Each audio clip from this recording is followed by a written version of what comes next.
Página 75. Esse aí, 75. Não, 75. 75.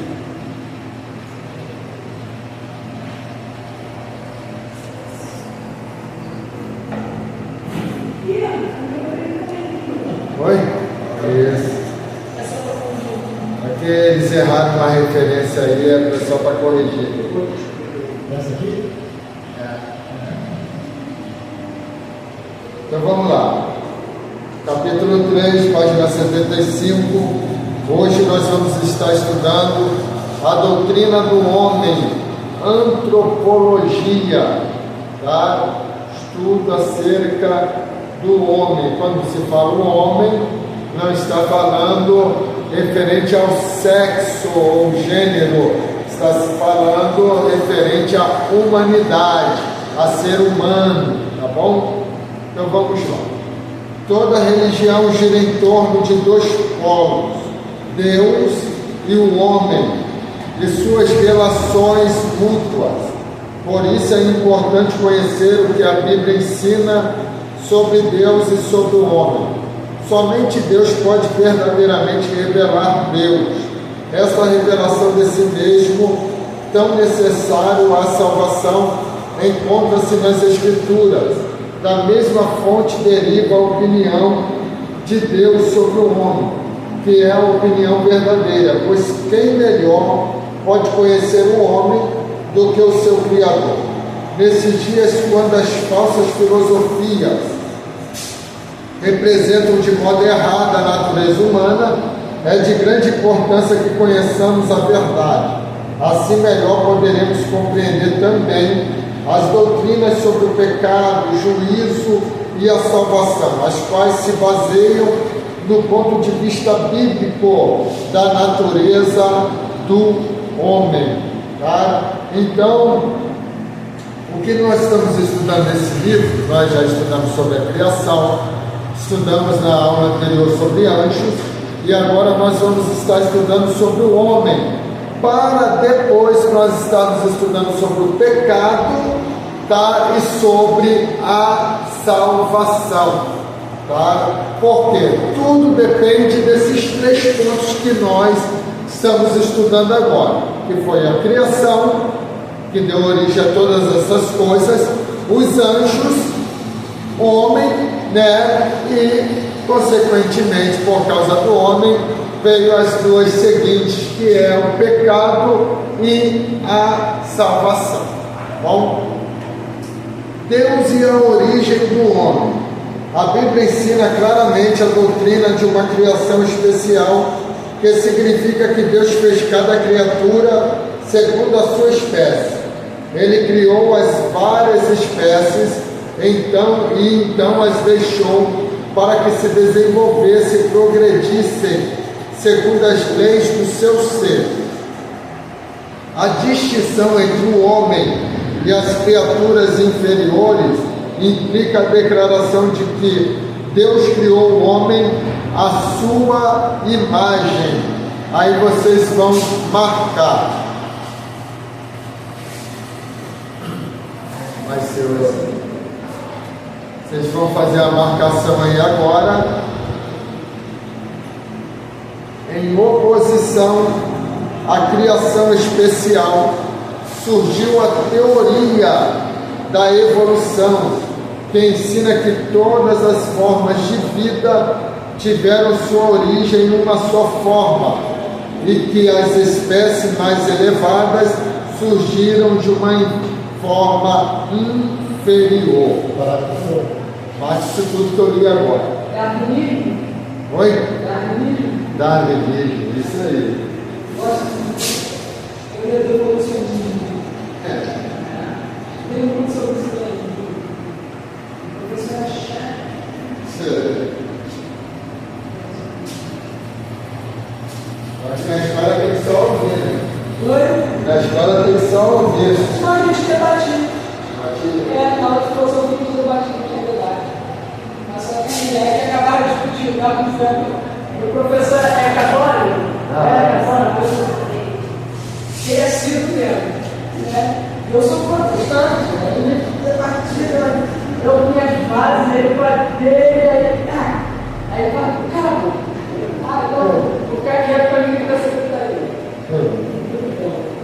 marcaram, né?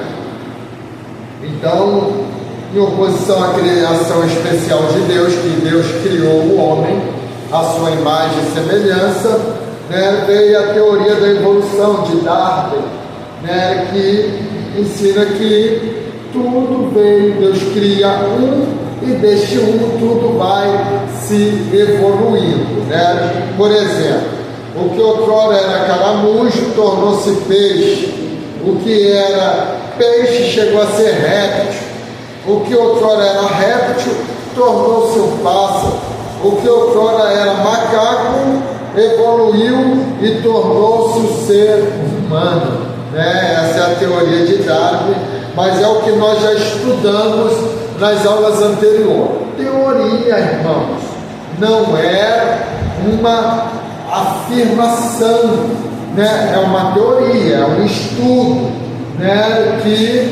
Mas que nada tem a sua comprovação, por isso que se chama de teoria, né? A Bíblia, a palavra de Deus, ela não é uma teoria, ela é um fato, ela é a palavra de Deus, né? Para aqueles que creem, né? Que a Bíblia ela foi inspirada pelo Espírito Santo de Deus.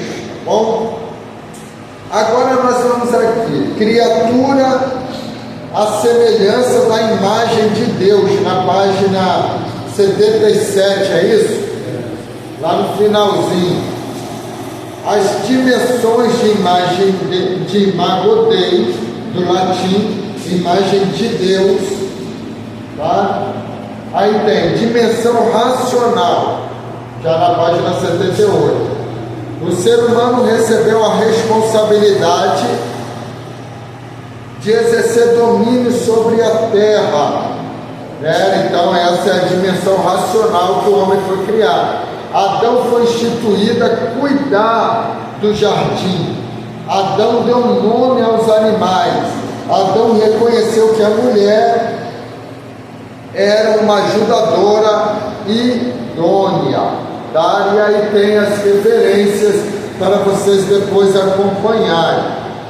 Deus também cria o homem não só com uma dimensão racional, mas também com uma dimensão espiritual. Adão e Eva tinham comunhão com Deus. Você vai ver em Gênesis 3, verso 8, que quando eles pecam, Deus vai no jardim, né, pela viração do dia, para visitá-los, para vê-los, né? E aí é onde que eles se escondem, né, tentam se esconder do próprio Deus.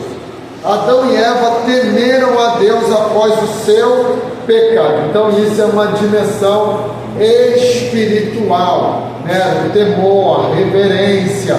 Então tudo isso está intrínseco no homem. Deus cria o homem com essas características, com essas dimensões. A dimensão moral. Deus deu a Adão e Eva uma ordem moral. Podem comer de todos os frutos, mas daquela árvore que está lá no centro do jardim, esta não comereis, porque no dia que comerdes, certamente morrerás, né? Então Deus cria eles com uma dimensão moral, né? Eles não tinham ainda a maldade em si, mas eles tinham o livre arbítrio, que era o poder de escolher entre o bem e o mal. Então, se eles escolhessem comer, por isso que Deus diz, não comam, né? Estava diante deles, Deus poderia esconder, porque a árvore da vida, ela estava escondida, ela não estava exposta, estava escondida. No entanto, a única ordem que Deus dá é para eles não comer do fruto da árvore da ciência do bem e do mal, né? Deus não cita, não comam também da árvore da vida, porque ela não estava patente aos olhos deles, né? Era uma árvore que estava escondida, porque era uma árvore que já projetava para o futuro, e eles não tinham a necessidade, porque Deus cria eles com a eternidade dentro deles.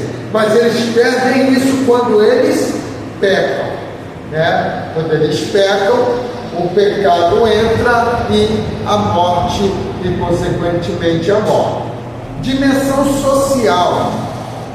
Adão e Eva presumivelmente falavam um ao outro. Por isso que Deus cria o homem, diz: crescei e multiplicai-vos, né? Porque Deus cria o ser humano para que ele vivesse em sociedade. Por isso que Deus olha para o homem e diz: não é bom que o homem esteja só. Falhei uma disjuntora, que seja idônea, companheira, que esteja ao lado, né?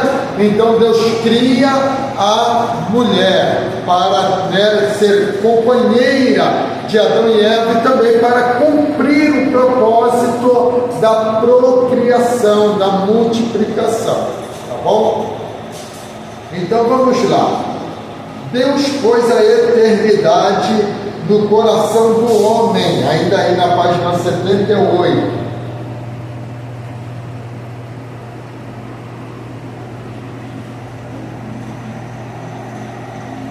Deus que é eterno, pôs a eternidade no coração do homem. A Bíblia diz: Deus soprou em seus narizes o fôlego de vida, e o homem foi feito alma vivente. Assim somos da sua geração.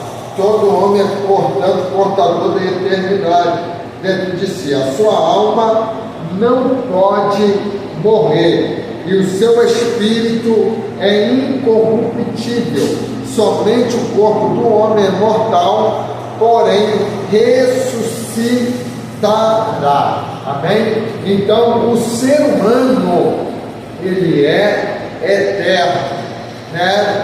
Ele não vive mais nesta terra eternamente por causa do pecado que adentrou lá no jardim do Éden, tá bom? Mas fora isso, nós somos eternos, somos seres eternos, não como o nosso Deus, que de eternidade a eternidade ele é Deus, mas nós somos seres eternos que um dia fomos criados, que um dia nascemos, né? Mas para a eternidade.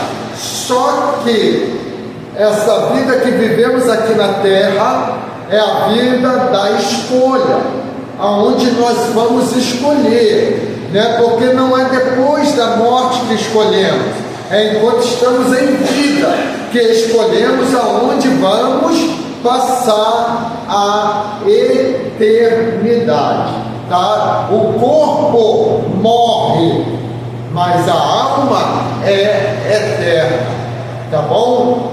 Quem é Gustavo? Gustavo, ele é uma alma, né, que é eterna. Esse corpo se desfaz, mas o Gustavo permanece, né? E aí, só que aí que começa, depois que o corpo vai, aí que se inicia a sua eternidade. Só que, sim.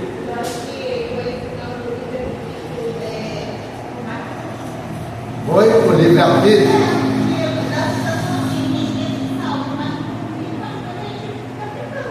Pecando.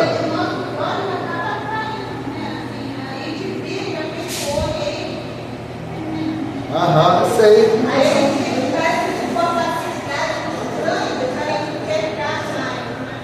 É a mesma coisa. Por que existe o livre-arbítrio? Eu vou trazer para o nosso sentimento. Vou trazer para o nosso sentimento. Quer ver? Em bons pontos de fala. Vamos supor, a senhora ama o seu esposo, uma suposição, mas ele não te ama. Então a senhora agora tem um elemento mágico que a senhora pode dar ao seu esposo, que através desse elemento mágico ele vai passar a te amar. Né? A senhora gostaria disso? Porque saberia que ele só está te amando por causa daquilo. E a mesma coisa é Deus conosco. Deus tem o poder de nos manipular e fazer que todos nós lhe amemos? Tem, mas só que ele não quer isso. Porque assim como a gente não gosta que alguém nos ame obrigado, Deus também não. Deus quer que a gente lhe ame de verdade. Né? Oi? Voluntário. Voluntário.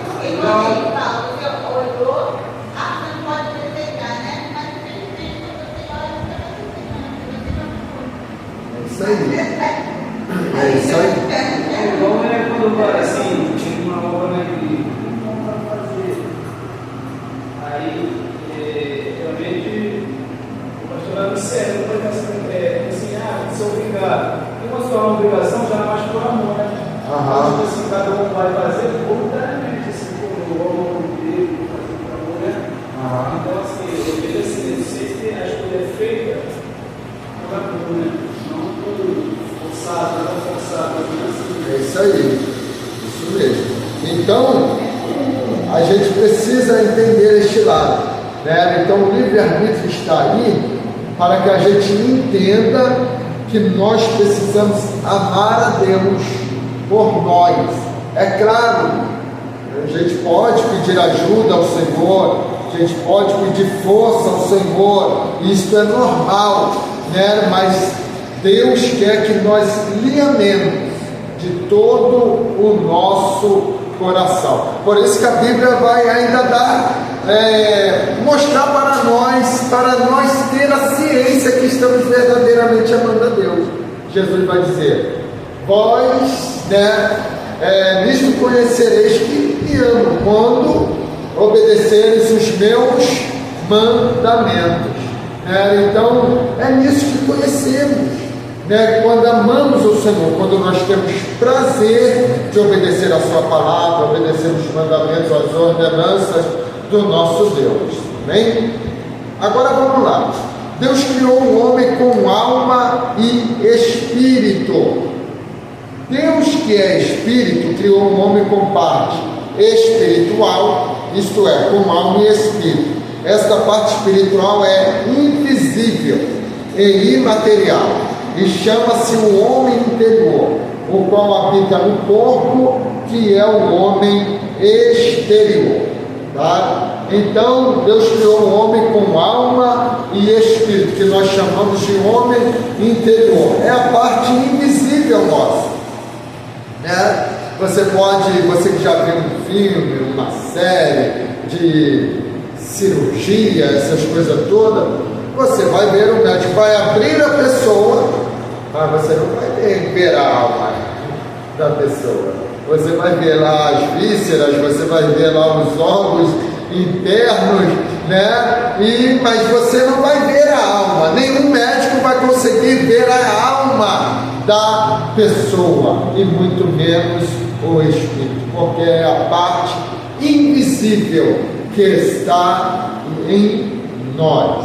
Tá bom? O homem é um ser tríplice. Deus, que é trino, criou o homem como um ser tríplice. Isto é, ele é composto de espírito, alma e corpo. O Deus trino, isto é, Deus Pai, Deus Filho e Deus Espírito Santo, deixou sua semelhança na formação do homem. Também Jesus, quando se fez homem, recebeu um corpo, uma alma e um espírito. A Bíblia fala muito dessas três partes do homem, tá? Então nós somos uma que se chama tricometria, tá? Somos uma composição de corpo, alma e espírito, tá bom? Deus, que é perfeito, criou o homem perfeito. O próprio Deus disse a respeito do homem: era muito bom. E a Bíblia diz: Deus fez o homem reto. Paulo escreveu que o novo homem é criado por Deus em verdadeira justiça e santidade. Este novo homem é o crente salvo, que é a imagem daquele que o criou. O pecado havia desfigurado essa imagem, porém Jesus veio para restaurá-la. Ele viveu aqui na terra da maneira que Deus queria que os homens vivessem, e assim se tornou o nosso exemplo. Depois morreu por nós para dar-nos poder, para por meio do novo nascimento sermos feitos filhos de Deus. Amém? Então, Deus criou o homem perfeito. Tá? Então, havia perfeição no homem. Tá? O homem se tornou imperfeito por causa do pecado. Pastor, eu posso ser perfeito? Você pode continuar buscando a perfeição. E se a Bíblia diz que nós precisamos buscar a estatura de varão perfeito, é porque há possibilidade de um homem mesmo pecador buscar a perfeição. Só que existe um problema. E qual é o problema? Não é que a dispensação da graça é o problema, mas o problema é que a gente estamos distorcendo a dispensação da graça e confundindo o que é graça. E aí o que acontece? A gente se conforma com a nossa natureza pecaminosa, a gente se conforma com os nossos atos pecaminosos, a gente se conforma, não, mas isso é normal, isso está dentro de mim, é assim mesmo, e já tentei me livrar, não consigo, e vou convivendo. Paulo também tinha é isso que as pessoas vão buscando referências na Bíblia para manter o seu pecado de estimação, Então, perfeição é isso, é você tentar aperfeiçoar, Então, a nossa vida, irmãos, é de fase, é de níveis que nós vamos vencendo, passando de nível, Eu uso muito exemplo de videogames, Eu gostava muito. Então, existem jogos de fase, Então, que chega uma certa fase que é difícil às vezes passar aquela fase, mas você, quem gosta de jogo mesmo, ele desiste? Não, ele continua ali. Ele vê onde que ele errou, ele vê onde que ele tem que acertar, para ele tentar passar da fase, Às vezes tem crente que ele vive assim, poxa, eu não saio dessa prova, eu não saio dessa luta. Não vai sair mesmo, porque você tem que passar essa fase, você tem que conseguir vencer este nível, para você passar. O que Deus tem para você é maior, E quando passava a fase, o que acontecia?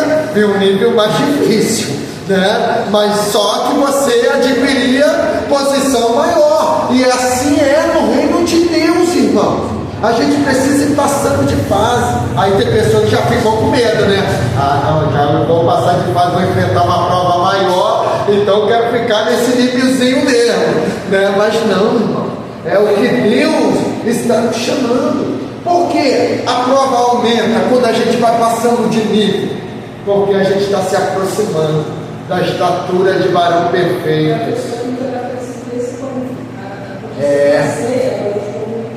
É isso aí. Oi? Não entendi. Videogame tem como pular e tal. Tem como você pular. Verdade. É isso aí.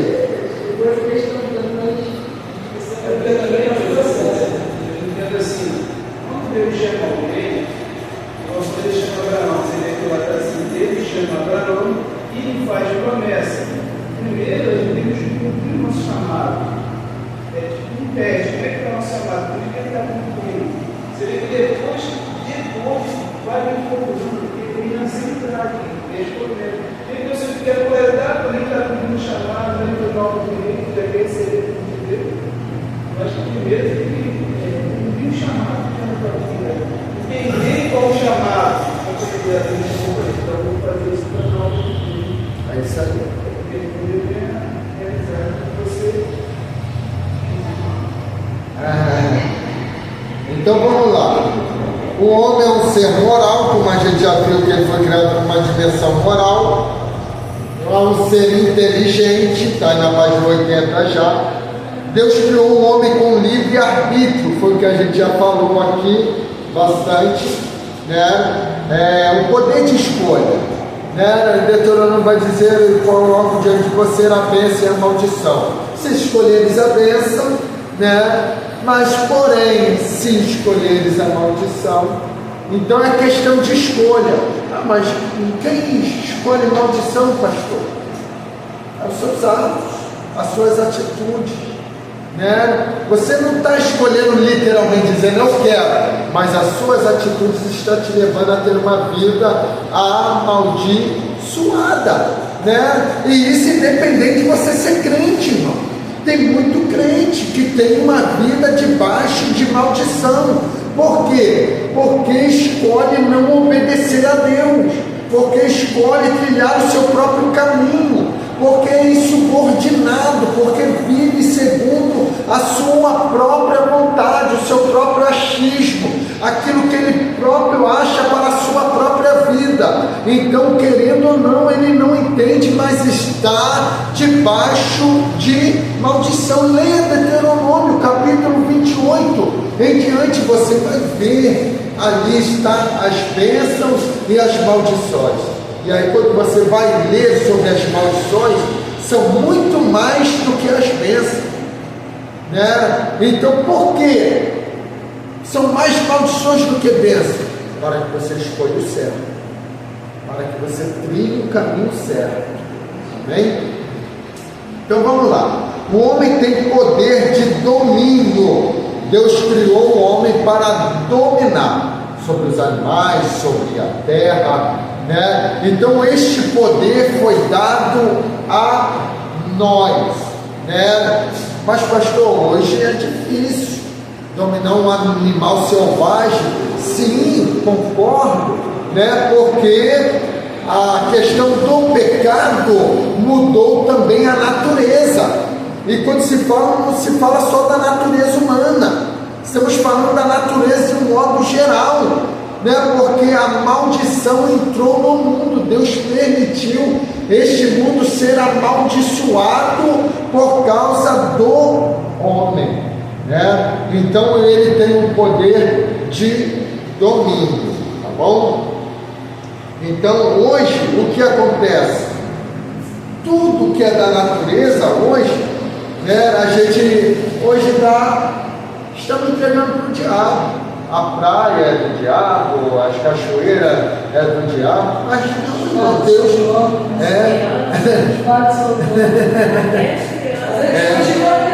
Somos 40. Quatro são jovens, o Senhor até só tem 25. Os senhores dos quatro, não, só 24 temporadas.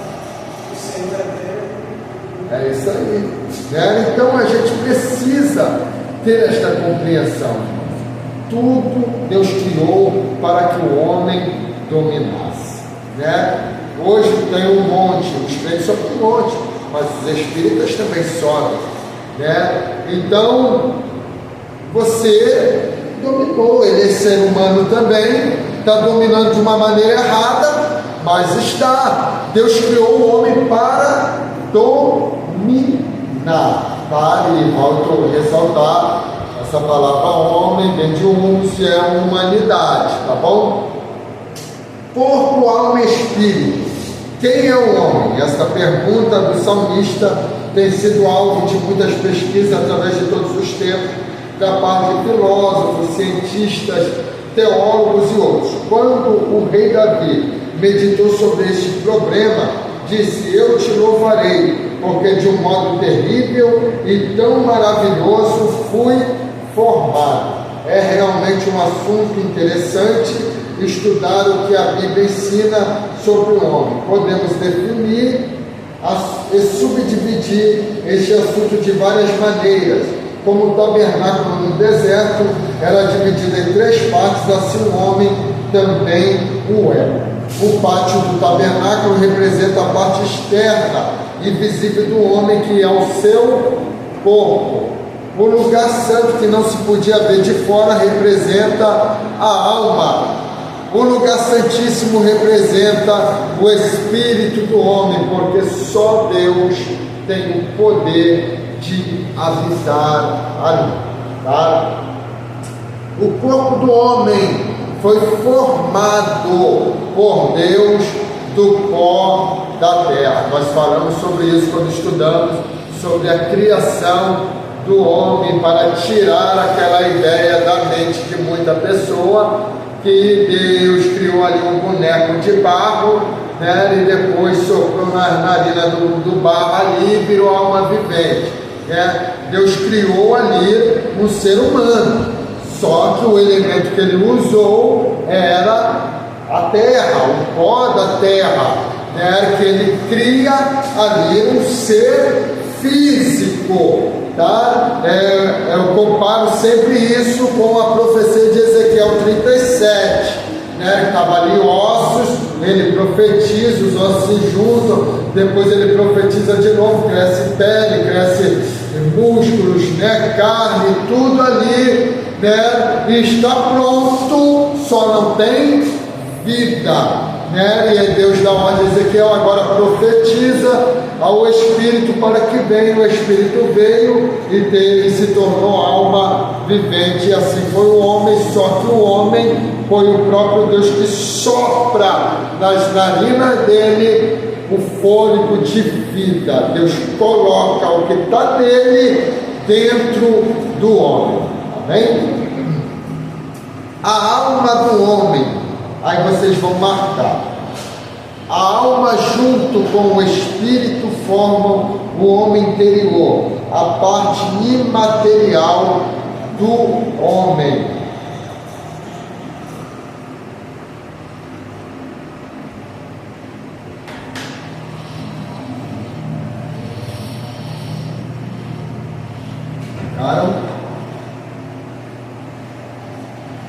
Embora a alma e o espírito estejam inseparavelmente unidos, tanto dentro do corpo como fora dele, existe uma diferença entre eles. A Bíblia diz que a palavra de Deus é viva e penetra até a divisão da alma e do espírito. Tá bom? Então, o ser humano, quem somos nós? Nós somos a alma. O ser nosso é a alma. A personalidade nossa é a alma, tá? Então a gente precisa entender isso, que nós, na verdade, o Gustavo, o Anderson, a Denise, o Marcos, é alma. Nós somos uma alma, porque o que permanece é a alma. Tá bom? Vocês vão marcar outra agora.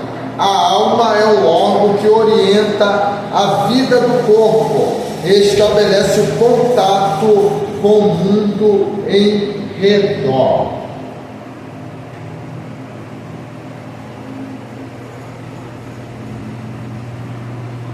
Bom, agora outra coisa que a gente precisa entender. A alma, ela é a sede das nossas emoções, né? Então através da alma, é a alma que se entristece, é a alma que se alegra, é a alma que se angustia, né? Então isso tudo pertence à alma, é a alma que se ira. Então tudo pertence à alma. E como a alma reage? Através do corpo, através dos sentidos. Os sentidos do nosso corpo são a janela para a alma. Os olhos, a audição, o olfato, então tudo é a janela para a nossa alma. O tato. Isso. Então, por quê? Tudo isso que alimenta a alma. Outra coisa que a gente precisa entender, a capacidade do intelecto, do discernimento, pertence à alma, à nossa alma. Então, quando a gente precisa entender, quando Deus fala de coração na Bíblia, amarás o Senhor teu Deus de todo o seu coração, Ele não está falando do nosso órgão vital que nós temos dentro do peito, que é um músculo que bombeia sangue. ele não está falando disso. Isto não contém nele nenhum sentimento, não contém nada. Ele é um órgão que serve para bombear o sangue para o cérebro, para o nosso corpo, né? Então nele não contém sentimentos. Está falando da alma. Lembra que a gente estudou sobre anjos? E Ezequiel, se não me falha a memória, vai dizer que o seu coração se ensoberbeceu. Aí a questão é: o diabo, ele é espírito, ele tem esse órgão aqui que nós temos? Não. Então que coração é esse? Como que a pessoa fala assim, a pessoa está mostrando da outra, é que você pede você sempre tem o coração. A alma. Mas se eu falar isso, a pessoa não tem esse entendimento, ela vai fazer. Falei isso então. Você falou, vai entender isso? A pessoa fala assim. Porque a gente atribui as emoções ao corpo, isso é interno, isso é interno, certo? Porque a gente atribui ao coração que a nossa alma sente, porque o coração não sangue de coisa de mim, entendeu? Não. A gente atribui ao coração aquilo que a alma sente, entendeu? Então o certo, se tem que falar sério, é sua alma. Mas aí as pessoas não vão entender, não vai entender.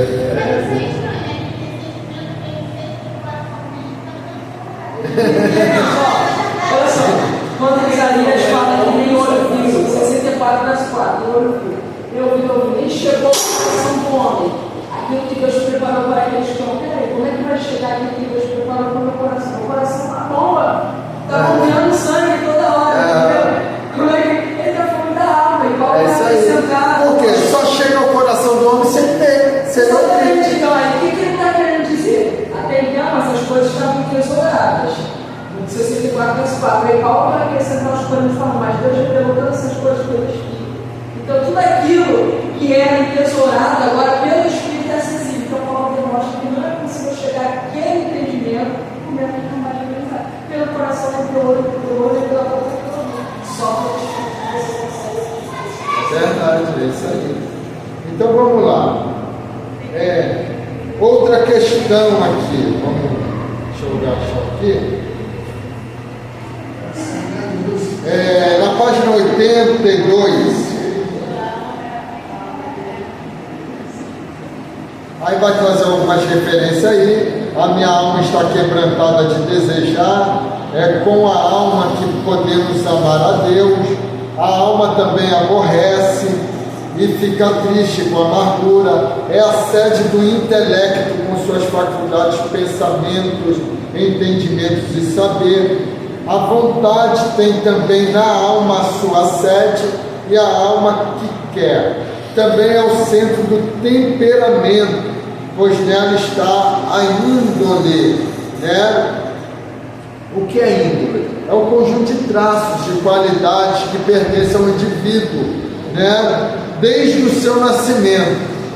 Caráter, inclinação, temperamento, né? Então, vamos supor, aquele fulano já tem uma inclinação para o mal, né? O temperamento dele é nervoso, né? Que as pessoas falam é sanguíneo e tudo mais, é a índole. Então, é o centro do temperamento, pois nela está a índole. Né? Existem pessoas que são calmas demais, existem pessoas que são nervosas demais, existem pessoas que falam bastante, existem pessoas que são quietas. Então, isto é a índole da pessoa que já nasce com ela, pertence a ela. Né? Só que são características que, através do Espírito Santo, podem ser moldadas. Hein?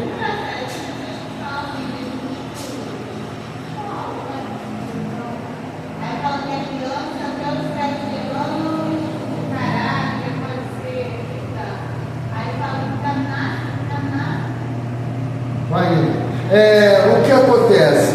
Tem um temperamento. Você pode notar que uma criança pequena, se tem ali alguém na família com sistema nervoso abalado, você vai ver aquelas características na criança.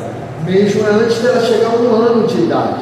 Você vai ver aquelas características, as reações dela, o jeito dela apertar seu braço, né? O jeito dela te abraçar. Você já sente uma criança mesmo antes dela chegar, né, na idade de 1 ano de vida, né? Você já vê naquela criança aqueles traços de calma ou de nervosismo, né? Já existe na criança, no ser humano, porque já carrega do DNA, né? Do DNA já vai passando de um para o outro, mas é o que nós falamos, são características que podem ser moldadas.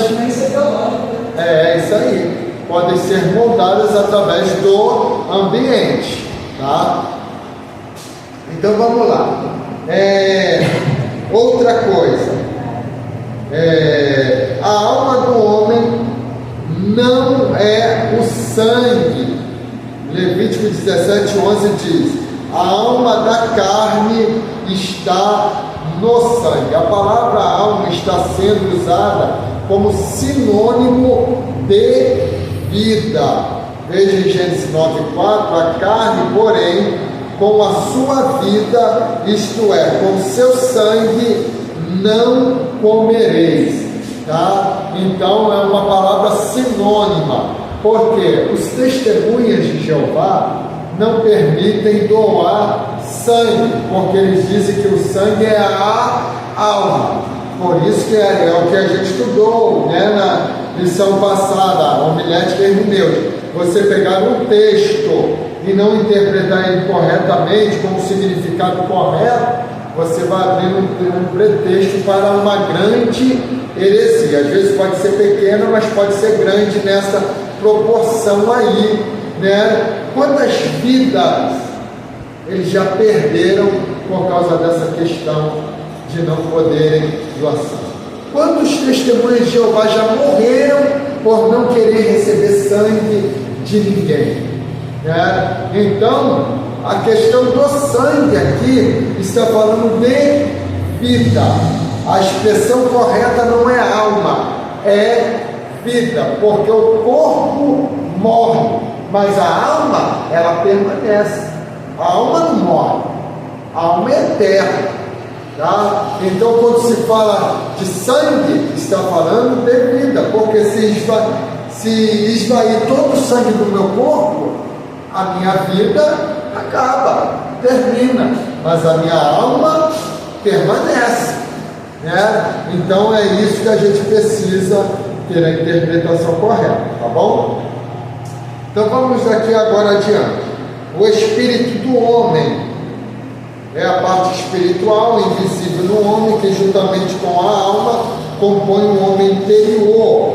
Ele é um órgão do homem que, como uma janela aberta para o céu, lhe dá condições de sentir a realidade de Deus e da sua palavra. Eis o que distingue o homem de qualquer outra criatura.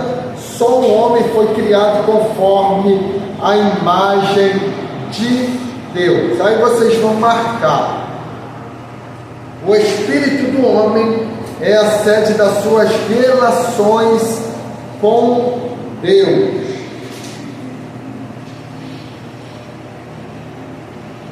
Marca aí: o espírito do homem é a sede das suas relações com Deus. Então, irmãos, é no nosso espírito que o Espírito Santo, ele habita no nosso corpo, mas só que ele habita no nosso interior, né? Então, onde se relacionamos, ouvimos Deus, falamos com Ele em Espírito, é no nosso Espírito, tá? É a sede aonde temos a comunhão, é o santo dos santos do nosso corpo, é o Espírito. A Bíblia diz: o nosso Espírito testifica com o Espírito que nós somos filhos de Deus. Como sabemos que somos filhos de Deus?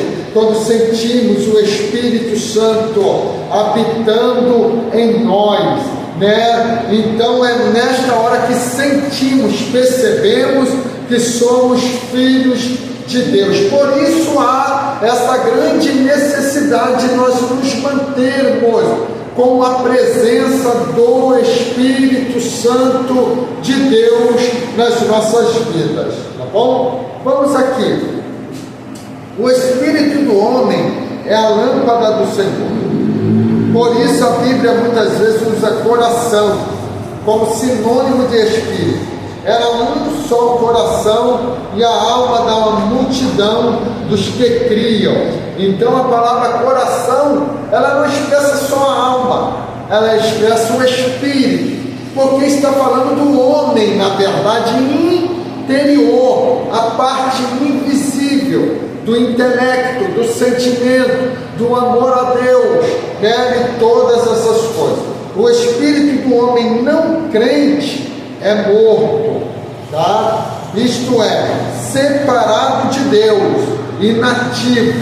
Isso se fala da morte espiritual. E esta é uma questão que é claro que a gente sabe que não se aplica só ao não crente, se aplica ao crente que quer viver uma vida de pecado, que quer viver uma vida desagradando a Deus. Porque antigamente, irmãos, existia um grande número de pessoas que se desviavam. Era muito fácil ter pessoas que se desviavam. Por quê? Aí a gente criticou, a gente não se firma, mas eram pessoas que tinham temor. Eram pessoas que quando pecavam, não se achavam dignas mais de servir a Deus, né? Então elas achavam por bem se afastar de Deus, né? Porque entendiam que aquilo que elas fizeram foi grave, né? E elas mesmo se autocondenavam. Isso, claro, era ruim, porque quando se desviava, elas estavam se entregando à vontade do diabo para continuarem pecando e errando, né? Mas em contrapartida, nós também temos hoje uma parte ruim, porque as pessoas pecam e hoje já perderam o temor e continuam pecando.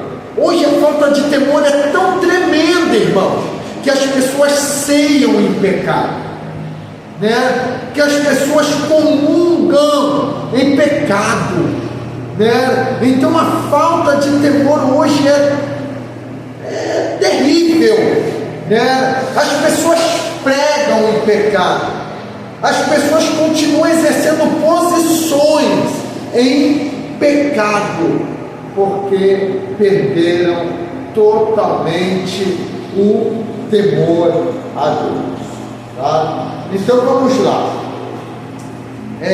Na salvação, o espírito do homem é vivificado. Um despertamento começará no seu espírito, quando o Espírito Santo convencer do seu pecado e da justiça e do juízo de Deus. Quando o homem aceita Jesus como Salvador, ele que é a vida, lhe dá a vida eterna, e o Espírito testifica com o nosso espírito de que somos filhos de Deus. Agora tudo se fez novo. O espírito do homem vivificado pode agora ver a glória de Deus, porque o véu que antes o impedia foi tirado. O seu coração se tornou limpo e pode ver a Deus, o invisível. A luz resplandece em seu coração para a iluminação do conhecimento da glória de Deus. Agora ele pode provar que Deus é bom, e com seu espírito adorar a Deus e orar, e o Todo-Poderoso dá ao espírito do novo crente a inspiração divina que o faz entendido. Assim podemos observar com clareza que o espírito do homem não significa o Espírito Santo operando no homem, mas que esse espírito é um órgão do seu homem interior, onde o Espírito Santo opera, fazendo ouvir Deus falar. Aí vocês vão marcar. Uma das faculdades mais importantes do espírito do homem é a sua consciência. que é uma janela no homem, pela qual Deus olha para o interior dele. Hein? Então, irmãos, o Espírito ele é responsável pelo nosso relacionamento com o Espírito Santo, com o nosso Deus, através do Espírito Santo que habita em nós. Amém? Vamos aí corrigir esse primeiro questionário e aí a gente vai para o intervalo. Questão de número 1. Ensina que todas as formas de vida tiveram sua origem em uma só forma e que as espécies mais elevadas surgiram de uma forma inferior. Irmão Marcos.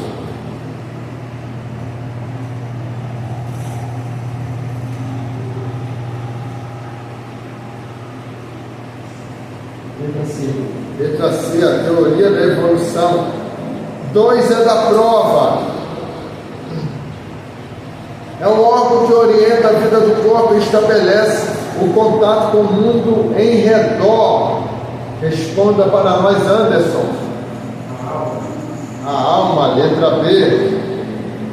3 é a sede de suas relações com Deus. Responda para nós, missionária Denise. D, o espírito do homem. 4 é da prova. A alma junto com o espírito forma um homem interior, a parte imaterial do homem. Responda para nós, Beatriz. Certo. Uma das faculdades mais importantes do espírito do homem é a sua consciência, que é uma janela no homem pela qual Deus olha para o interior dele. Certo ou errado, presbítero Daniel? Certo. Bom, nós vamos para o intervalo rapidinho e 10 minutos a gente volta. Página 86.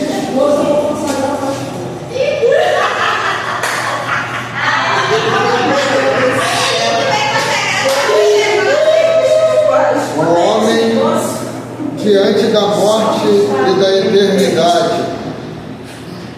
Página 86. O materialismo não aceita a doutrina da Bíblia a respeito de uma vida após a morte.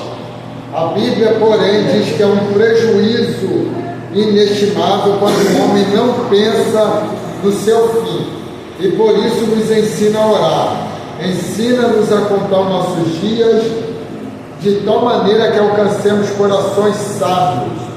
Jesus veio para trazer à luz a vida e a incorrupção. Portanto, temos na Bíblia a única fonte que nos dá uma verdadeira luz sobre a vida após a morte. É bem verdade que muitas coisas sobre essa vida não estão reveladas, porém, as reveladas são para nós e para os nossos filhos para sempre. Essas coisas reveladas sobre a vida, além do véu, é que vamos procurar conhecer. Aí vamos lá. A morte entrou no mundo pelo pecado. No momento em que Deus pronunciou a sentença sobre o pecado, disse: até que tornes a terra, porque dela foste tomado, porquanto és pó, e ao pó tornarás. Tá? Então, a sentença que Deus está dando aqui ao homem sobre o trabalho pesado, e ele vai dizer: até que tornes a terra, ou seja, o homem iria trabalhar até morrer, né? Então, por quê? Antes, mas pastor, né, aquela questão que a gente sempre fala, da pessoa questionar que o homem hoje trabalha por causa de Adão. Não, Deus criou o homem para trabalhar, né? Então, não para morrer. Isso aí.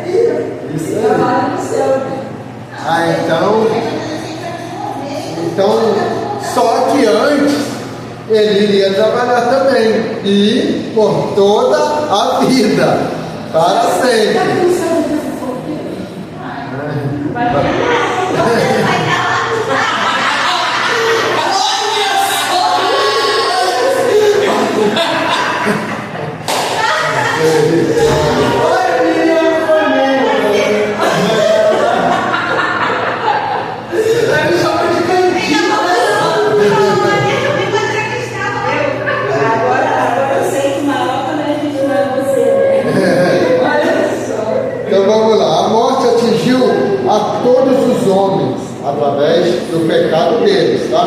Uma única exceção a essa regra infalível haverá na vinda de Jesus. Para os que estiverem preparados, eles serão transformados e arrebatados. Quando o mortal for revestido de imortalidade. Deste acontecimento, temos 2 exemplos no Antigo Testamento. Aí vocês vão marcar. Eles não viram a morte. Enoque, Elias. Marque isso aí.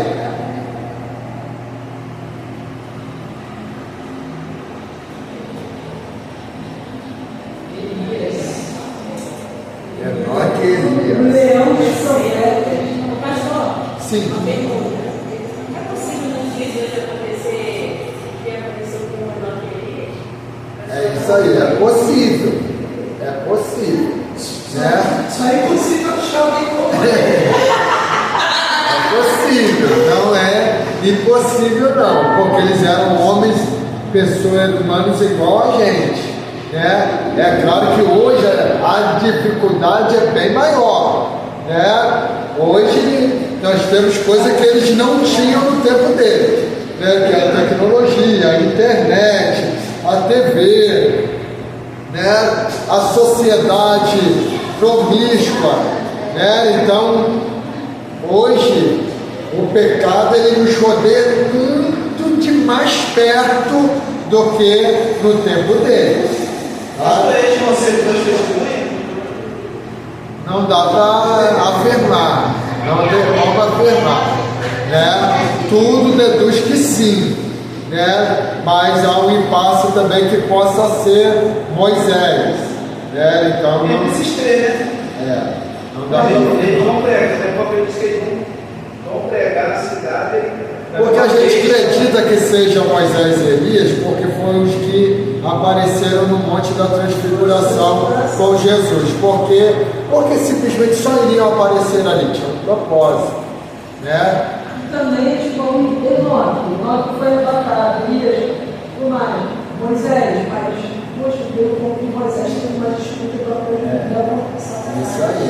Então, como era querido, precioso para Deus, imagina a ponto de Deus mandar Arcanjo Miguel, né?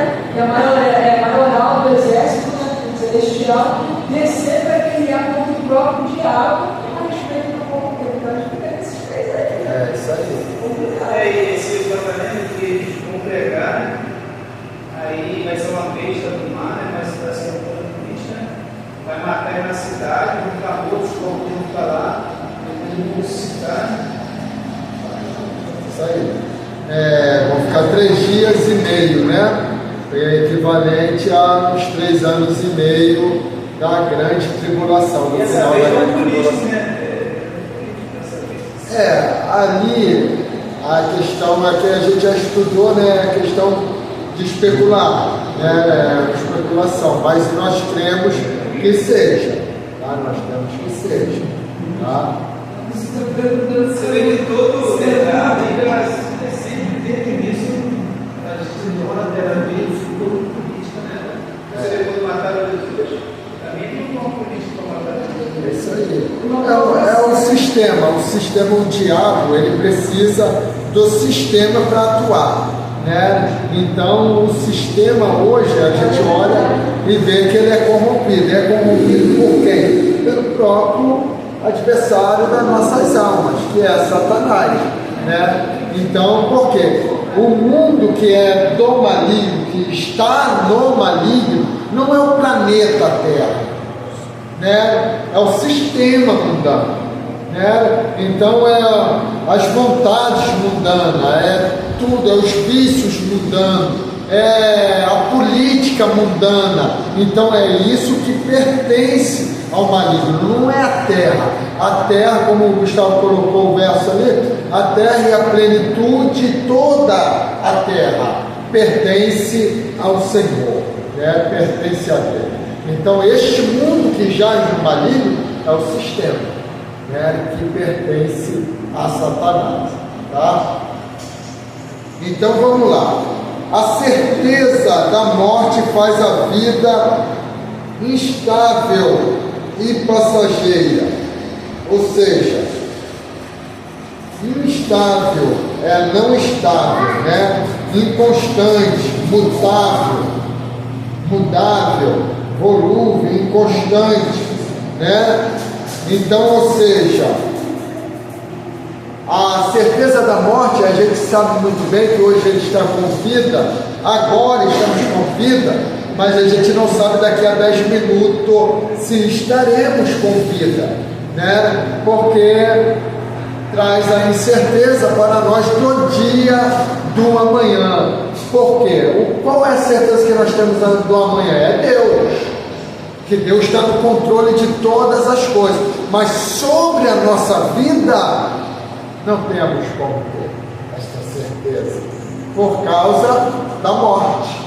Ok? Então vamos lá. A vida é como uma corrente de água, como um sono, ou como uma erva, como um ponto ligeiro, como uma sombra, como navios veleiros, ou águia que se lança a comida. Ou seja, resumindo, a vida passa muito rápido. Eu vi aqui o Gustavo hoje falando no ensaio sobre quando ele tinha 12 anos, ele já está aí passando dos 20 já quase. Daqui a pouco ele vai estar lembrando dos 18 dele. A vida vai rápido, né? E é assim, né? Então a gente precisa a cada momento aproveitar a nossa vida, né? E é claro, servindo a Deus, aproveitando a família, aproveitando os momentos bons, porque a vida ela passa muito rápido. A morte significa sempre separação. A Bíblia fala de morte em vários sentidos, mas sempre a separação é o significado principal. Aí, marquem aí, morte no sentido espiritual. Aí embaixo vocês marquem morte física, no outro ponto, tá? E no outro vocês vão marcar também a segunda morte.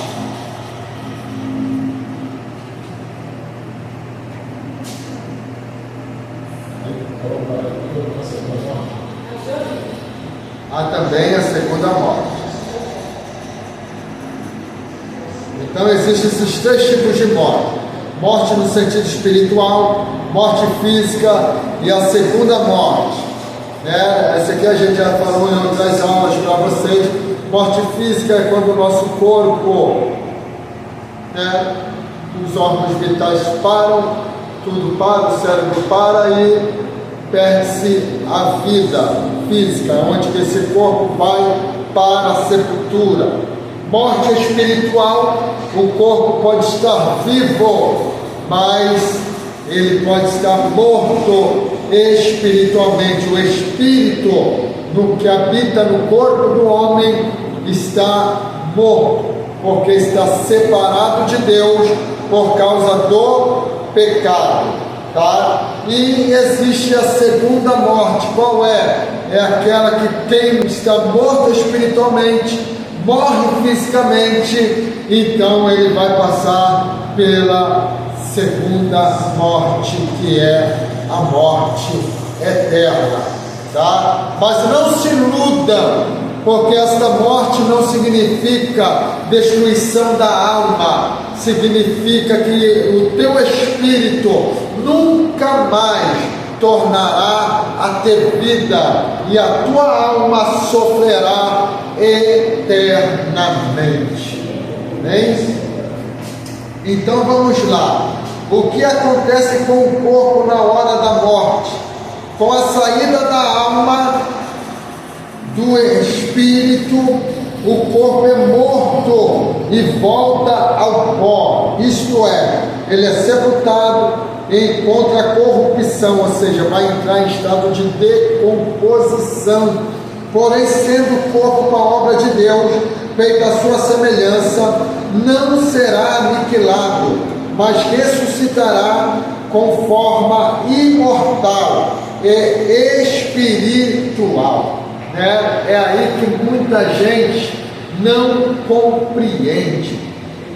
né? Ou como que pode, se desmanchou no fogo, se decompôs por completo, incinerou ele, e como que pode aquele corpo ressuscitar?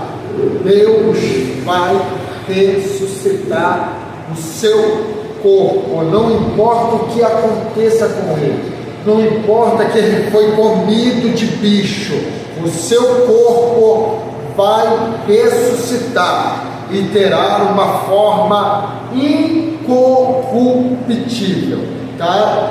Vamos ressuscitar e teremos um corpo, tá? Um corpo aonde vai voltar a habitar a alma, tá? Só que será um corpo incorruptível, tá? Diferente desse nosso hoje, tá? Que hoje, né, se eu quiser atravessar essa parede eu não posso, né? Mas este corpo será diferente, terá um corpo glorificado. Lembra de Jesus quando ele ressuscitou? É mais ou menos isso. As portas estavam... Oi? Aí a Bíblia não revela. Não, é a mesma alma que ele vai devolver que está hoje. A alma, ela não muda. É a mesma. A alma não muda. O corpo que muda. Você falou que a alma é a mesma que está hoje. Oi? Agora a chance de todo mundo de Brasil.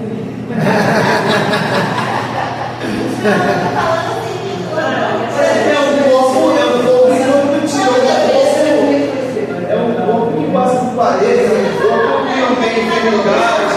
Eu acho que é um pouco que você respeita as leis da física. Isso aí.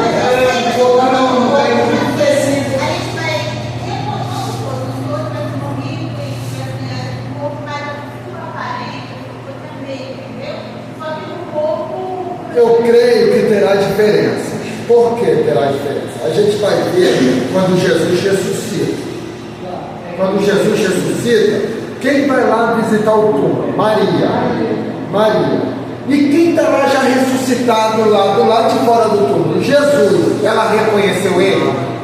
Ela pensou que era jardineiro. Só depois que ele falou. Só depois que ele falou. Isso aí, eu ia citar esse exemplo agora.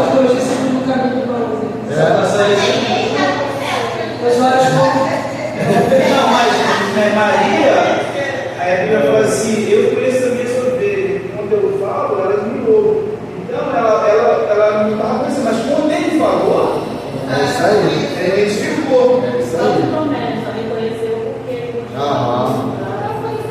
Então, possivelmente, tirando por base isso, né? Então, são situações que a gente só especula, a gente não pode afirmar. Então, tirando por base isso, possivelmente raciocinando nesses fatos, a gente poderá conhecer pelas atitudes, poderá conhecer pelos gestos, né? Pela fala, né? Então, possivelmente, quando a gente olha para os fatos de Jesus, porque os discípulos do caminho de Emaús não foi pela fala que eles conheceram Jesus no partir do pão, né?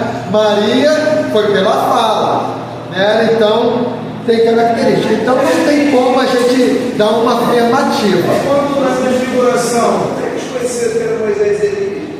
Aí tem uma questão, eles não conheciam, não sabiam. Nem tempo deles. Eles não sabiam, né? Então, pela face não, porque eles nunca tiveram contato, né? Eles conheceram. Então tem muito mistério. Pessoas que ninguém vai conhecer ninguém vai conhecer ninguém, com certeza. Bom, mas independente disso, eu quero estar lá.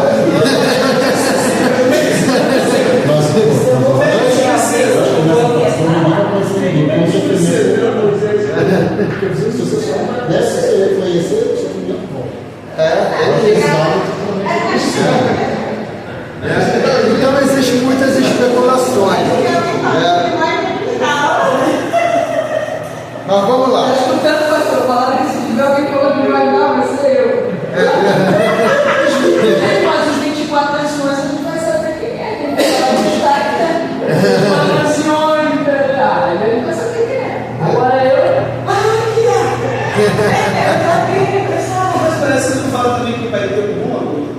Oi? Fala. Mas ali, tipo assim, ali a gente precisa ficar restrito, porque quando se fala do novo nome, está falando ali para as igrejas, né? E as igrejas, cada uma teve uma promessa diferente, né? Então a gente não pode deduzir que se aplica a todos os crentes, né? a todos nós, né? Então a gente não pode aplicar isso. Isso aí que eu tenho dúvida. Por quê, pastor? Porque a Bíblia diz que Deus tem gravado na palma das suas mãos o nosso nome. Mas aí eu ficava em dúvida se era o nosso nome aqui, né, na vida terrena, ou o nosso nome no corpo glorificado, porque a Bíblia diz também que a gente ganhará novo nome. Então eu não sabia se era a vida aqui, o nome referente a quem Gustavo aqui, ou o nome que eu vou receber ainda na vida. Imaginando uma história, assim, se o pecado não invadir, eu tenho nós dialogando aqui, eu fico imaginando o céu como deve ficar, se deve ficar assim, olha só, eles estão falando daquilo, eles acreditam que o pegou, imaginando, né, no céu, Deus olhando para nós aqui agora, está parecendo que chegou a liberar tudo isso para ele. Por que Paulo não falou mais um pouquinho das coisas? Que ele viu, né?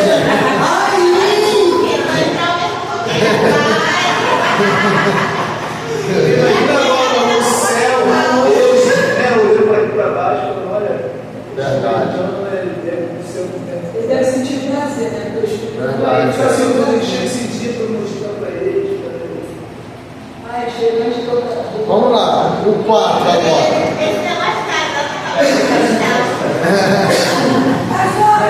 Oi? Você é convidado? Vai ser esse ano? Eu não sei porque vocês dois eu sou de casar. Eu queria saber meu filho. Você vai casar, você vai falar assim, vai ter que casar agora. Eu não culpo ele não, porque eu era jovem também, eu só era casado novinho. Vou falar, não, 18 anos eu não vou casar.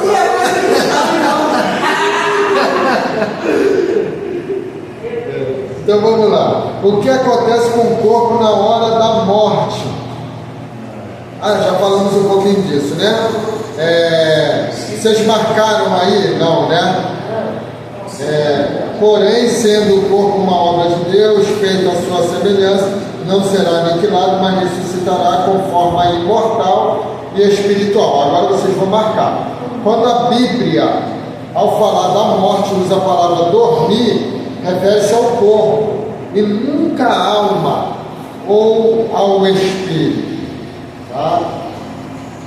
Então é o corpo que está no sono, né? Em estado deplorável. Não é no 4 aí, no segundo ponto aí do 4. Achou? Quando a Bíblia, isso aí, marca aí. Quando a Bíblia, ao falar da morte, usa a palavra dormir, refere-se ao corpo e nunca à alma ou ao espírito. O que ocorre com a alma e o espírito na hora da morte? Quando a Bíblia fala do espírito do homem ou da alma, jamais se refere ao fôlego, respiração, porque isso, né, pertence aos nossos órgãos físicos, tá? Pulmão, né, e as nossas vias respiratórias. Do homem que se extingue na morte. Conforme algumas doutrinas materialistas querem afirmar, com isso eles querem provar a inexistência de uma vida real após a morte. Como uma prova dessa sua afirmativa, dizem que a palavra espírito ou alma simplesmente quer dizer fôlego, né? Porque espírito é o ar, que quer dizer sopro, né? Então, na verdade, irmãos, o sopro, o fôlego de vida é o espírito que Deus colocou dentro de nós. Não é este fôlego que a gente está aqui respirando, oxigênio, exatamente agora. está falando da nossa alma e do nosso espírito. Por quê? Porque quando eu morro e paro de respirar, a minha alma, ela permanece viva, porque ela não depende de pulmão, ela não depende de nenhum órgão físico, tá? Então ela permanece viva, tá? A alma e o espírito deixam o corpo e voltam a Deus que os deu. Rendendo o homem o espírito, então, onde está? O espírito, alma dos justos, irá para o paraíso, onde gozarão descanso, consolação e felicidade. Por isso é preciosa a vista do Senhor, a morte dos seus santos. Os espíritos dos injustos irão para o Hades, um lugar de tormento, onde guardarão a ressurreição para o julgamento final. Né? Então, o espírito dos injustos irão para o Hades. Então, irmãos, tanto crente ou não crente morreu, a alma permanece viva. Só que elas seguem destinos diferentes. A alma do justo, do crente, né, do servo de Deus, temente ao Senhor, que morreu, salvo em Cristo Jesus, segue-se para o paraíso, descanso eterno, né? E até, claro, a ressurreição, tá, dos mortos, que se dará no arrebatamento da igreja.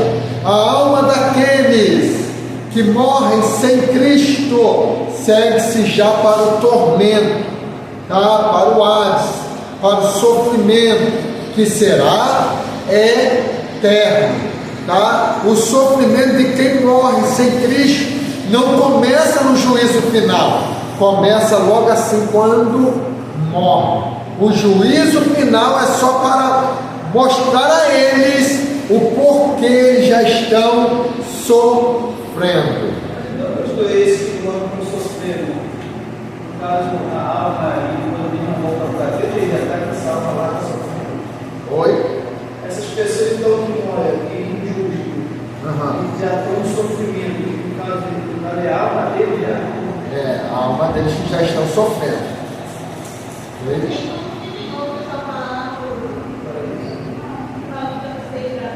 Esses são justos. Então, o seio de Abraão hoje é o paraíso, é o lugar onde é destinado todos aqueles que morrem em Cristo Jesus. Porque antes de Cristo morrer, tudo se dava nas partes baixas da terra, tanto o seio de Abraão e tanto o Hades, porque Hades vem da palavra hebraica Seol, que quer dizer sepultura, lugar dos mortos, né? Então todos mortos iam para o Seol, que seja sepultura, partes baixas. Então todos estavam ali. Lembra que a Bíblia diz: Cristo levou cativo o cativeiro, ou seja, ele tirou das partes baixas, né, o seio de Abraão e transferiu para as partes celestiais. Isso aí, seio de Abraão. Quando Deus falou assim, que uma cidade, um país, ele vingou porque tinha Sidom, tipo assim, lá no Sodoma e Gomorra, ninguém preocupou praticamente para aquele povo, Deus por isso. E essas pessoas todas que morreram ali, já estão julgados ou não, julgado, eles já estão condenados. Claro, já estão julgados pela onisciência de Deus, né? Que Deus que conhece todas as coisas, onde que Hebreus 9:27 está dizendo: está ordenado ao homem morrer uma única vez, e depois disso segue-se ao juízo. Eles serão julgados, Mas quando morre, já morre ou salvo ou condenado. Esse julgamento não é para condenar, porque eles já estão, né? Quem morreu, ele já está salvo ou condenado. O julgamento é só para mostrar porquê daquela condenação, porque eles já foram condenados ao sofrimento. Então é por isso, quando a gente lê Apocalipse 20, a partir do verso 11, vai dizer que vai abrir os livros. Então esses livros vão mostrar a condenação deles, o porquê eles foram enquadrados nesta condenação, em que eles estavam sendo enquadrados. O que ele fala que isso vai ter graus de sofrimento. Eu acho que atrás da nada não vai haver aquela parte de será que o dono do frigideiro? eu já falava aqui.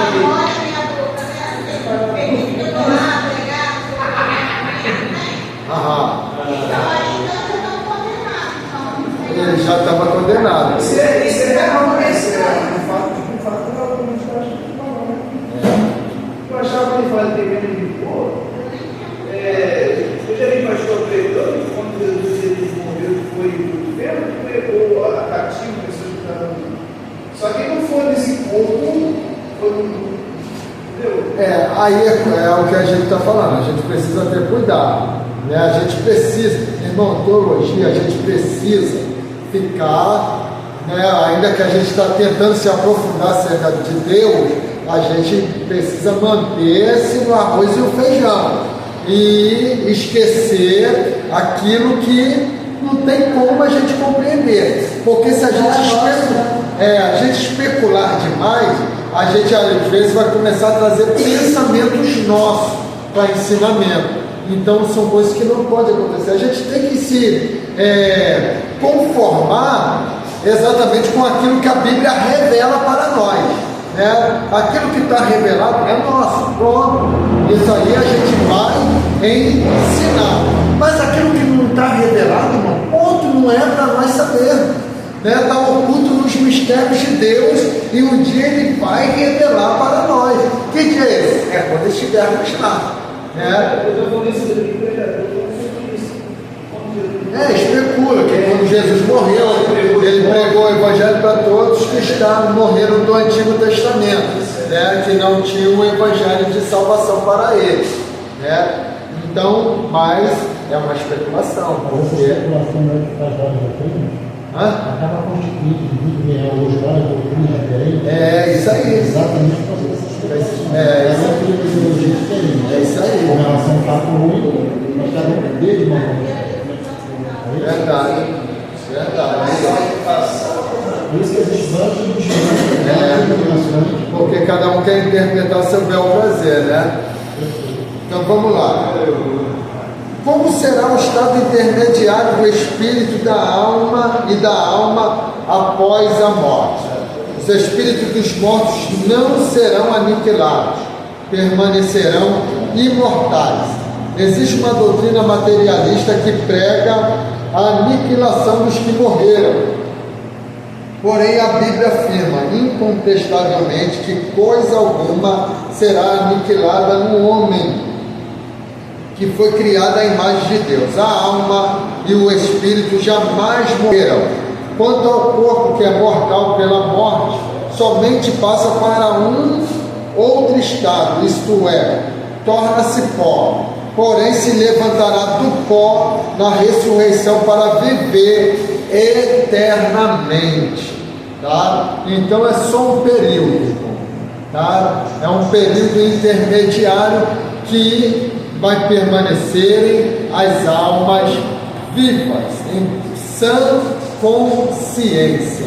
Essa parábola que se chama parábola do rico e Lázaro vai mostrar os dois ali em sã consciência, só que um sendo consolado e o outro sendo atormentado. Tá bom? B, vocês vão marcar aí agora na página 89. Os espíritos dos mortos terão uma existência absolutamente real e consciente.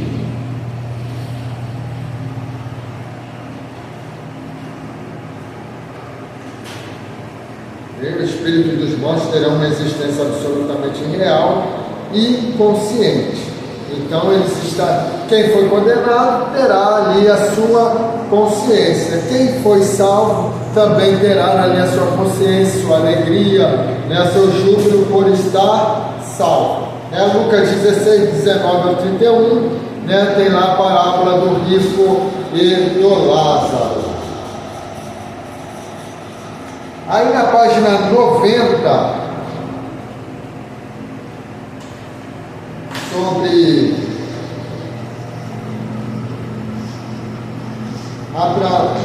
no final da 89, fala Abraão, Deus disse a Abraão: irás a teus pais em paz, em boa velhice será sepultado. Quando Abraão morreu, seu corpo foi sepultado na cova de Macpela. Ali não havia pais, mas somente a esposa, que fora sepultada anos antes. Foi o seu espírito que entrou na eternidade, né? Então está falando que ele ia aos seus pais, está falando da eternidade dos pais dele que já tinham morrido e estavam descansando, estavam em plena consciência, né, no seio, né, que se chama seio de Abraão, né? Isso é claro, né, era uma conjectura, né, era um termo que se usa para nós entendermos como lugar de conforto, de consolação. Aí Moisés, Deus disse a Moisés: morre no monte e recolhe-se aos teus povos, né? Então Moisés morre no monte. Moisés nem sepultado foi, mas foi recolhido ao seu povo, né? Então Moisés foi aquele que a gente também conjectura, né? Porque a Bíblia não fala exatamente, mas a gente conjectura com a aparição de Moisés lá no Monte da Transfiguração, que Moisés tenha sido ressuscitado pelo Senhor e tomado para o Senhor diretamente no céu, né? Mas é uma conjectura. Davi disse quando seu filho morreu: eu irei a ele, porém ele não voltará a mim.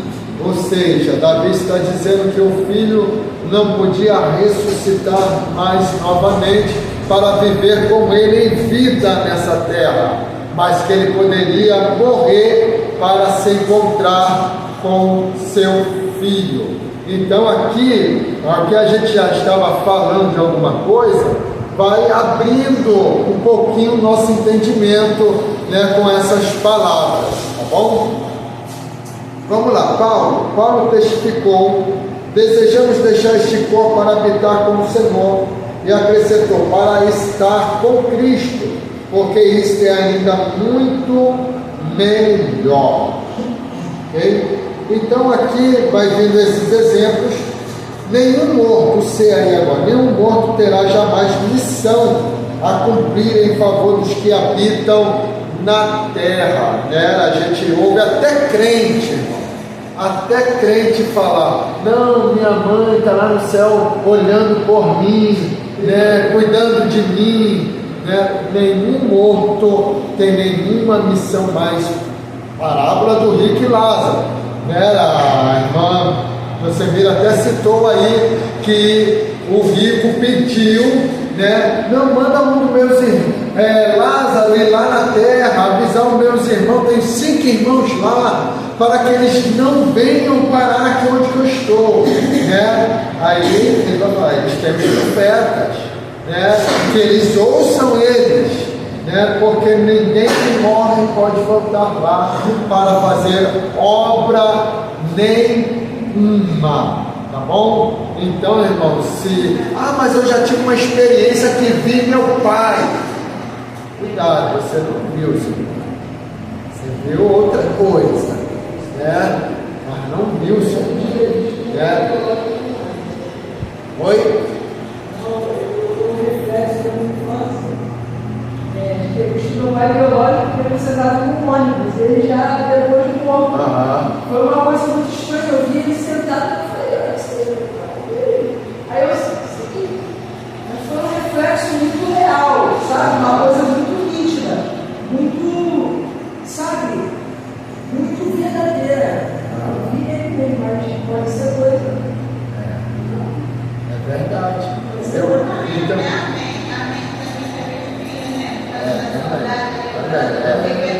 por causa das memórias afetivas, não tem hora, sabe? Tem a questão psicológica também.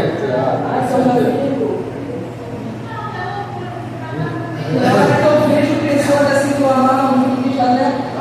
Eu olho assim, eu falo, parece que o fulano está vindo, parece que eu estou sentindo que ele está chegando. Porque a intenção do nosso adversário, ele atua muito na nossa área emocional.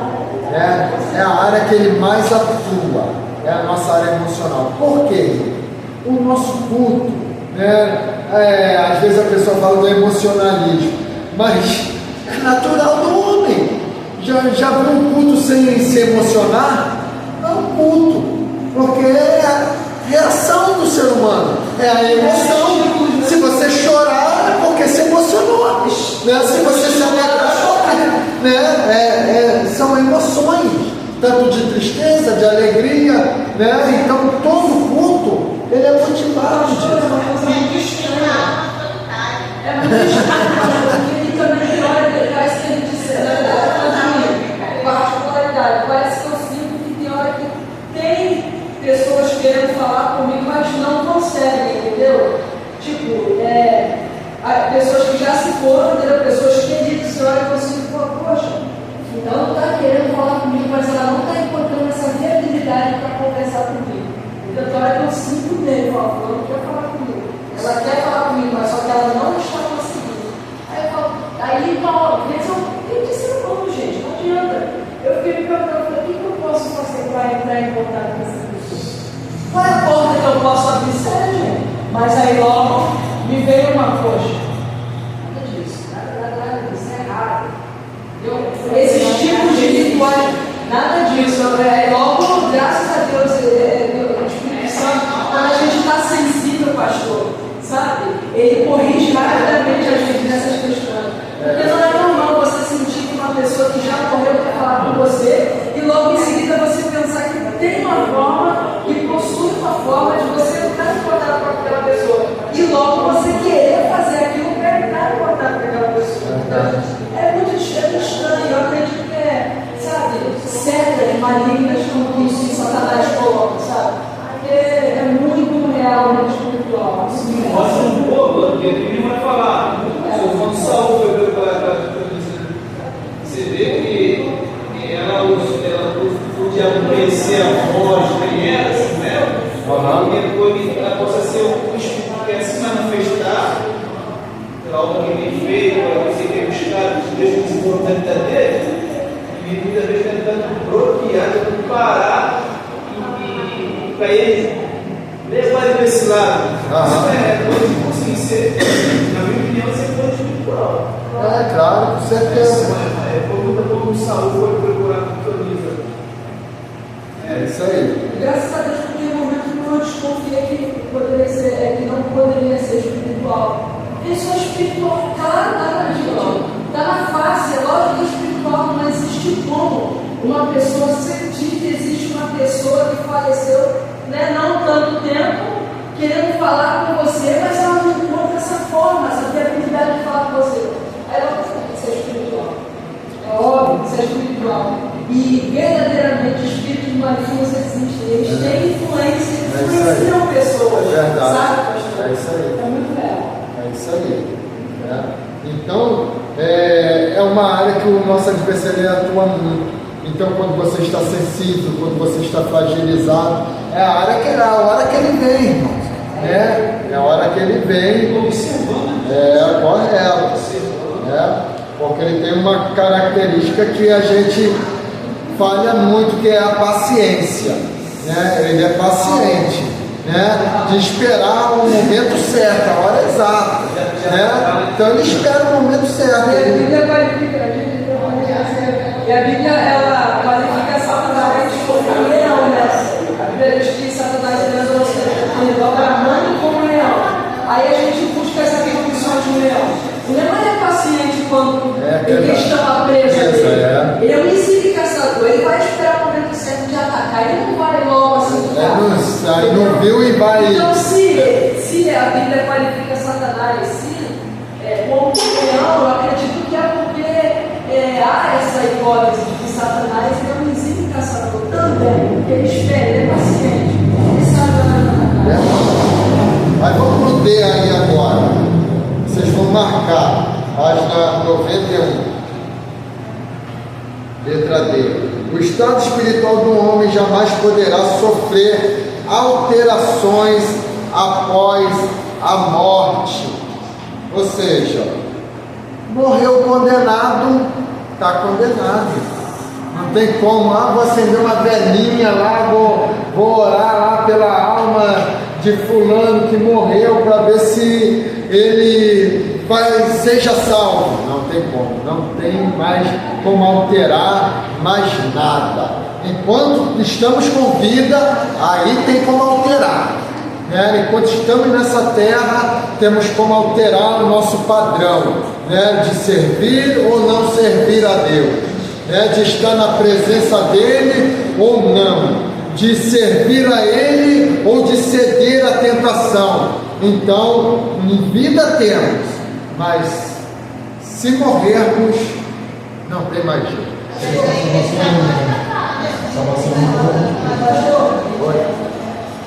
Uma pergunta.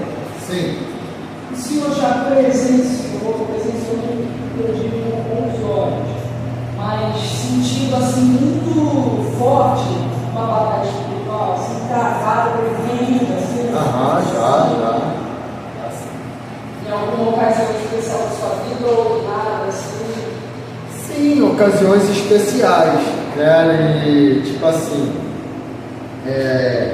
teve situações, da gente vencer e teve situações da gente perder, Então, e uma dessas que eu falo que eu perdi foi exatamente quando eu desviei, Então, a batalha foi muito grande, nós sofremos um baque muito grande, não digo ministerialmente, mas familiar, Então, nessa situação, a gente sentia a afronta mesmo do próprio inimigo,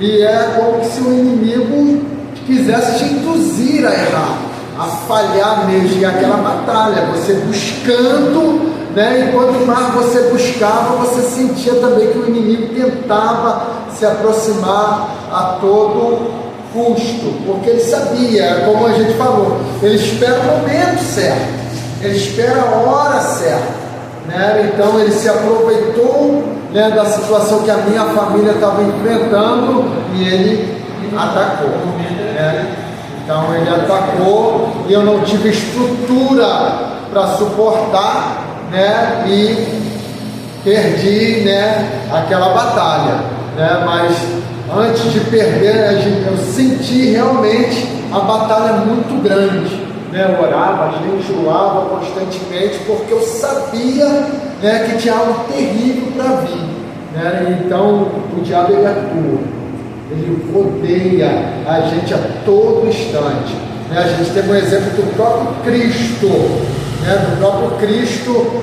Aquilo foi uma batalha. Ele estava falando: minha alma está angustiada até a morte. Então, quem se aproxima? É o próprio diabo, Porque a gente fala da tentação de Jesus só no deserto. Jesus foi testado a todo instante no seu ministério, até o momento dele expirar na cruz do Calvário,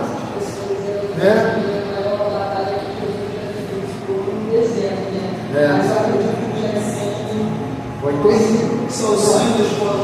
O Getsemane, eu acredito que foi uma coisa muito, porque Jesus ali estava no ápice da sensação de que o ministério dele acabaria verdadeiramente, que ele ia concluir a vontade do Pai, sabe? Deve sentir bem, também estava sentindo um pouco feio,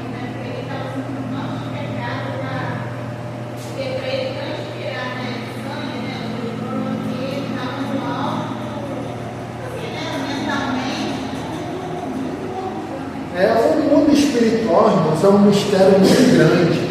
Mas só que o nosso adversário, ele é espírito também.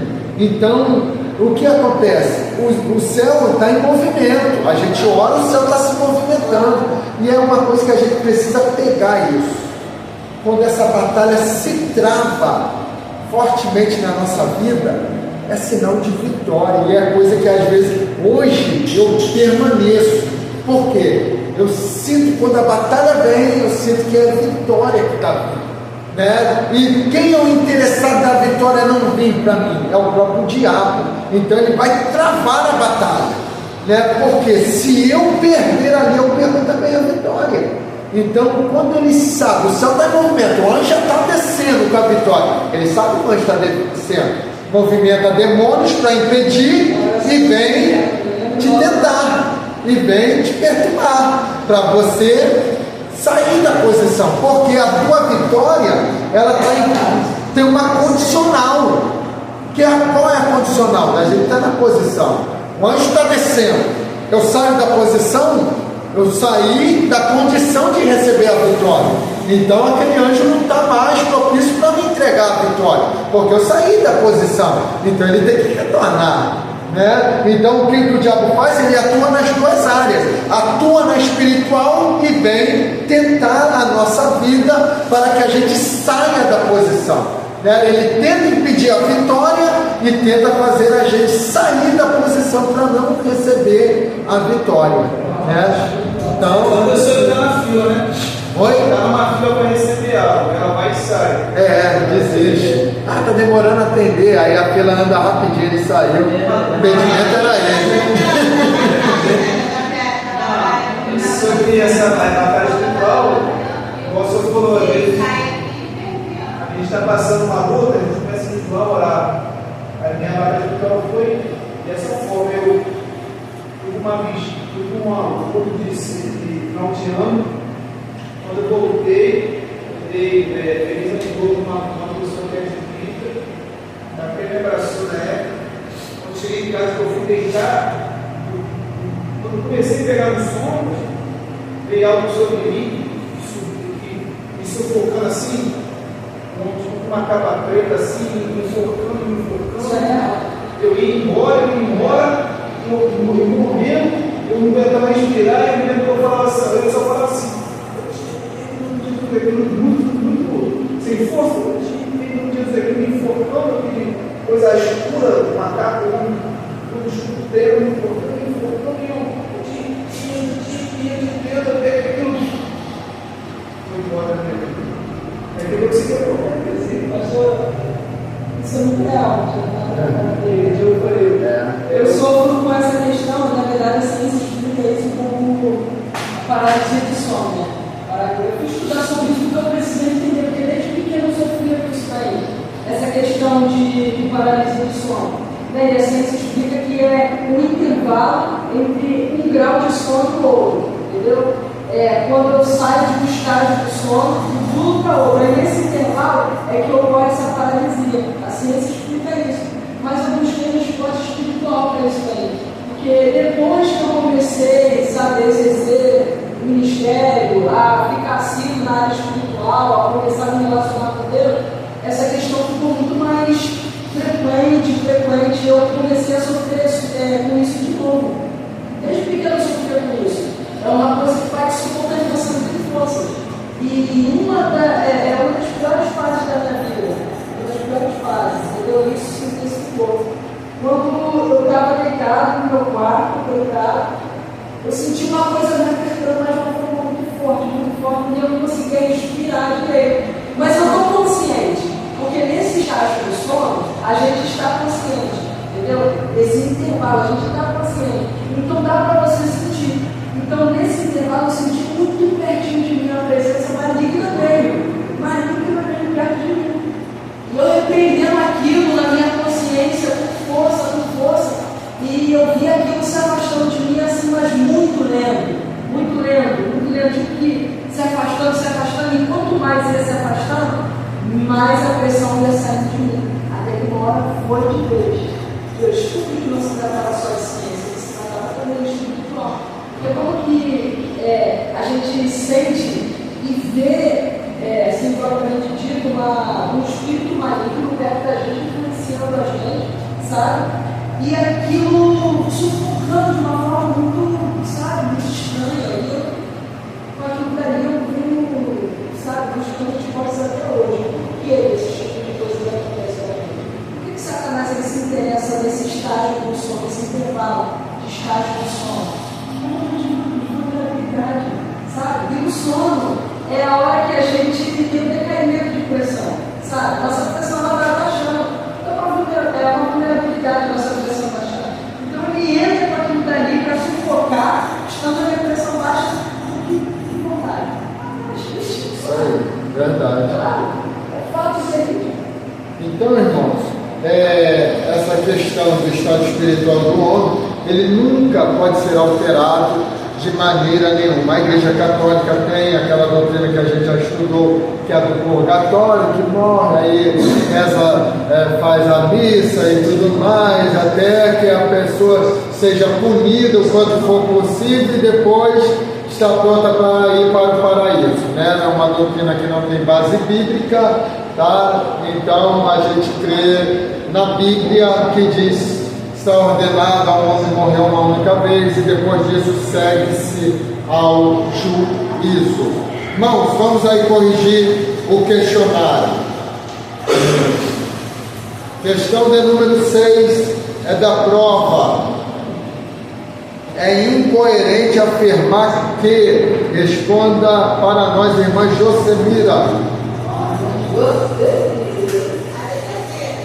D de dado? É nada? Vamos lá. Irmão Marcos,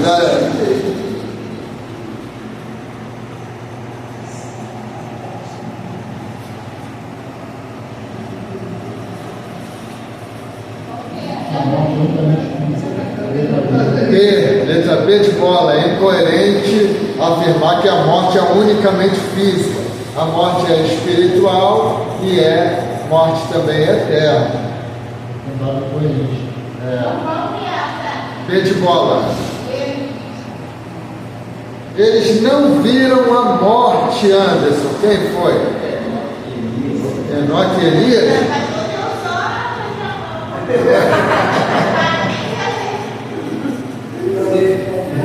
C, letra C. Aceite. Quando a Bíblia, ao falar da morte, usa a palavra dormir, refere-se, missionária Denise, D de dado? Isso, ao corpo, a nunca, a alma, ao espírito. 9. Os espíritos dos mortos terão uma existência absolutamente real e consciente. Certo ou errado, Gustavo? O espírito dos mortos terão uma existência absolutamente real e consciente. Errado? O espírito dos mortos não vai ter uma experiência morta. Tá certo. Tá certo. 10.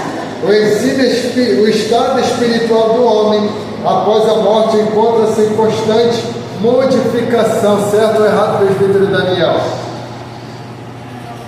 Errado. Errado? Por que está errado?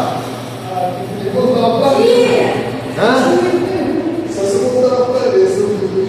O espírito do homem após a morte encontra-se em constante modificação.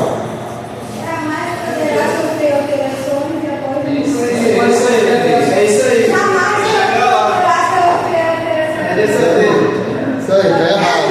Correto. Eu entendo, pastor, o cara vai entender. Vamos colocar de pé.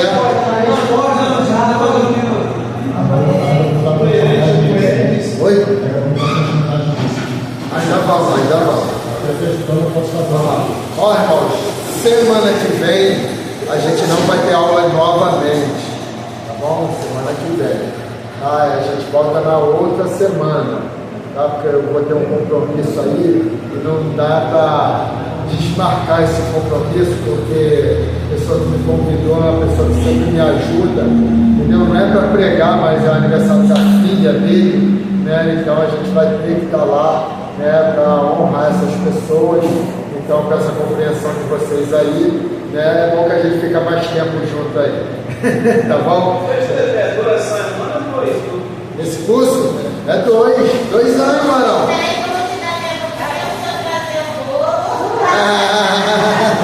A gente já está no 7º livro. 7? Ah. Ainda?